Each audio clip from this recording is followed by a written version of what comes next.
अब ये जैसे आप देख रहे हो, एक भक्त अपना अनुभव बता रहा था, पिछले सत्संग में आपको सुनाया था कि हम यहाँ से राजस्थान के भक्त आते हैं, यहाँ हिसार से एक ट्रेन चलती है, यहाँ खाली होती है, यहीं से स्टार्ट होती है, तो हम 2-2,500 भक्त उसमें बैठ जाते हैं सुबह सुबह जाके हिसार से जोधपुर वाली में। और कोई नित्यनेम कर रहा है, कोई मोबाइल से मंत्र सुन रहा है, कोई आरती अपना कोई और शब्द सुन रहा है, चर्चा मालिक की चल रही होती है। तो वहां जितने यात्री उसमें बैठे होंगे अन्य भी, उनके ऊपर भी परमात्मा की वाणी प्रभाव डालेगी। बेशक उनको कोई समझ में नहीं आ रहा आरती या नमो नमो सतपुरुष को शुरू में तो किसी के बिना पल्ला पड़ती है के बोल रहा है, लेकिन वो अपना काम पूरा कर रही होती है, उसको प्रभावित कर रही है आसपास के क्षेत्र में। इवन चींटी, पक्षी, पशु, गांव घर के जो पशु हैं उन पर भी प्रभाव पड़ेगा। और इस वाणी के सुनते उनको शीघ्र ही, क्योंकि भगत के घर में पशु पक्षी जीव जंतु जो भी होंगे उनका भी उद्धार ही होगा। तो इस वाणी में इतनी शक्ति है, परमात्मा की वाणी के अंदर इतना अफेक्ट है कि इस आत्मा के बहुत से पाप ऐसे होते हैं जो ज्ञान यज्ञ से कटते हैं, और फिर उसके अंदर एक विशेष प्रेरणा बनती है भगवान की तरफ से कि कैसा है नास्तिक को। अब नास्तिक कैसे है? जैसे ये आत्मा पाप कर्मों से मूर्छित पड़ी है। अब जैसे किसी को सर्प डस जाता था, अब उसको एक गारडू होता था, विष उतारने का वो मंत्र सिद्ध कर लेता था। ये आध्यात्मिक जो विज्ञान है ये सबसे उत्तम है। अभी तक आपने देखा होगा कोई झाड़े झूड़े ला दिन छोटा मोटा बुखार उतार देते हैं, तो ये इस तरह की क्रियाएं हैं। लेकिन ये भक्ति, ये तो एक अंश मात्र है। और भक्ति जब सत्य साधना आपको मिल जाएगी, किसी चीज की जरूरत नहीं पड़ा अपने, ना झाड़ियां की। इस परमात्मा की भक्ति में सारी शक्ति है, सारा कुछ अध्यात्म मार्ग इसमें है। अब जैसे किसी ने कोई मंत्र सिद्ध कर लिया, आपका मंगलाचरण है जो हम आपको देते हैं, सबसे पहले इसको बोला जाता है। ये मंगलाचरण सब मंत्रों का मूल मंत्र है, चाहे किसी झाड़े ला लो, लेकिन आप झाड़ा मत लगाना। इस मंत्र को जाप करने से आपके आसपास कुछ भी नहीं रहेगा, और फिर आपका मंत्र जो दूसरा दे रखा है वो करते रहे। तो कहने का भाव ये है कि इस दास ने इस अध्यात्म मार्ग का बिटर एक्सपीरियंस हुआ। और पहले परमात्मा ने सन 1988 से 1994 तक 6-7 वर्ष इन सभी संतों महंतों महात्माओं के की जानकारी दिवाई, के सत्संग सुना, इनकी क्रियाएं देखी। तो सुनने को मिला कि गरीबदास जी संत था, उसने गरीबदास जी के ग्रंथ में एक शब्द है, घट ही अंदर गारडू धोखे मर गईया, सार शब्द चीना नहीं और कोई भेद ना लैया। ये 5-7 लाइन है, उसने उसको सिद्ध कर लिया 1000 बार 2000 बार पढ़ के। तो उसमें शक्ति आ गई कि सर्प किसी ने डस जा, वो ये मंत्र बोल देता, मन मन में बुदबुदा देता, उसका जहर उतर जाता, जीवित हो जाता था। वो उसी से प्रभु पा गया, संत को आ गया। और हम इस वाणी ने रोज पढ़ना तो या आत्मा के सारे जहर तार देगी।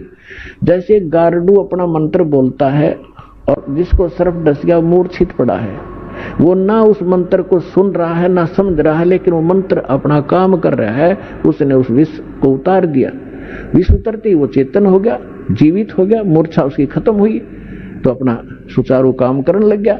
इसी प्रकार आपकी सभी की आत्माएं इस अज्ञानता से और इस पाप कर्मों के विष से अचेत होगी है। जो मूल काम था उसने भूल कर और कुछ कर रहे हैं। तो ये वाणी जो आपको दी जा रही है ये सारे विश्व में फैलेगी और सब पर प्रभाव डलेगा। चाहे कोई ना सुन रहा है, ना समझता चाहता है, घर में चला है और सदस्य नाम नहीं ले रखा, कुछ दिनों में देख लेना वे भी नाम लेंगे, क्योंकि उनके वो विष उतर जाएगा जो पाप कर्मों का, उनका धीरे धीरे कम होगा और वो फिर उनमें एकदम प्रेरणा बढ़ेगी।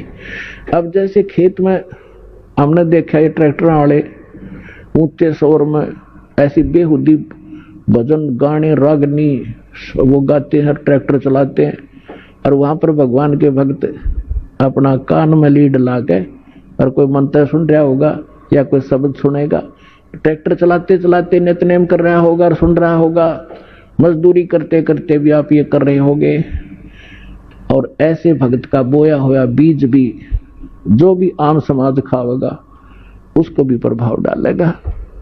एक समय की बात है कि एक दो भक्त, दो संत बने हुए थे, उन्हें चेले बना रखे थे।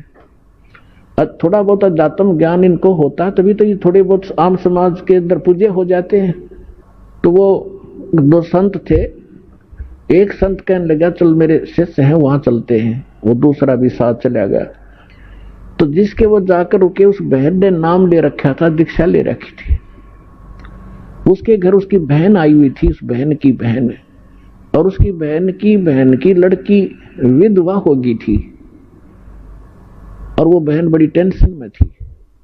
तो जो उपदेश प्राप्त थी उस बहन ने उस बहन को जो अनुपदेशी थी उससे कहा कि बहन रोटी बनवा दे, मेरी मदद कर दे, खाना बनवा दे, साधु संत आ रहे हैं। तो उस बहन ने वो खाना बना दिया जिसकी बेटी विधवा हो चुकी थी। उसी टेंशन में थी वह, क्या होगा मेरी बेटी का, छोटे छोटे बालक हैं, हे भगवान के ऊपर कैसे गुजारा होगा। माता पिता को तो बड़ा टेंशन बनी रहती। अब इन विचारों से ग्रस्त उसने खाना बना दिया, संतों ने खा लिया, वह सो गए। तो सुबह जो दूसरा था वो उठा और इतना टेंशन में उठा कि भाई क्या हो गया।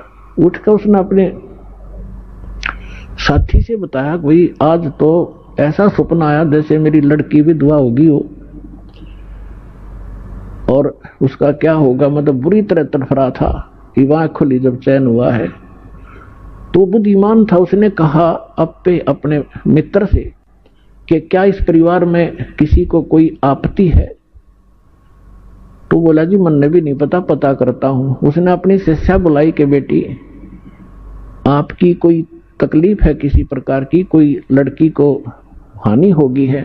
तो वो कहने लगी जी मुझे तो कुछ है नहीं, आपकी कृपा से मेरी बहन आई हुई है और उसकी लड़की मर गई, उसकी लड़की विधवा होगी, अभी 10 से 15-20 दिन हुए हैं और वो आई थी। तो उस संत ने पूछा क्या खाना किसने बनाया महाराज, कि उसी ने बनाया था। अपने आत्मा उस बहन के द्वारा बनाए गए भोजन में भी विचार प्रवेश हो गए और उस संत के ने खाया उस पर भी प्रभाव डाला उसने। तो इसी प्रकार अब ये अच्छे वचन, अच्छे ज्ञान, अच्छी वाणी जो भी जैसे कोई कहीं भी क्रिया कर रहा है तो उसी के अंदर प्रवेश करेगी। जैसे कोई सेठ है बैठे बैठे मंत्र कर रहा है और काम क्या वहां पर वाणी ला ले अपने भगवान की, दुकानदार है या कोई किस मजदूर है और कहीं भी जो कार्य करता है अपना, तो वहां क्या होगा कि उस सामान के ऊपर भी इसका प्रभाव पड़ेगा, जो और खरीद के ले जाएंगे उन पर भी असर होगा। तो इस प्रकार हमारे जो सभी की आत्माओं पर पाप कर्मों का विष चढ़ने से मूर्छित पड़ी है या जाग गएगी और फिर भजन में लग गएगी।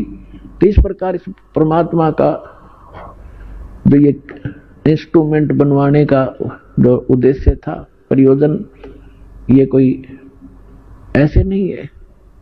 नहीं तो इसके अंदर सारी बकवास देखें, जब तक ज्ञान नहीं होता, कोई फिल्म देख रहा है, कोई और बकवास देख रहा है, कोई खेल देख रहा है, और अब ये ज्ञान होने के बाद कि ये बकवास छोड़ के इसमें भगवान देखो, परमात्मा का नाम सुनो, ज्ञान सुनेंगे, तो यही इंस्ट्रूमेंट जो दुरुपयोग करके हमारा जीवन नाश कर रहे थे ये हमारे जीवन को सफल करेंगे। तो परमेश्वर आपको क्या बताना चाहता है दास परमेश्वर के इस ज्ञान के माध्यम से, कि आप यहां जिस दिन से दीक्षित हो जाते हो आपका वो एक मानुष जन्म प्रारंभ होता है। उससे पहले आप मनुष्य शरीर अवश्य था लेकिन कर्म मनुष्य के नहीं थे।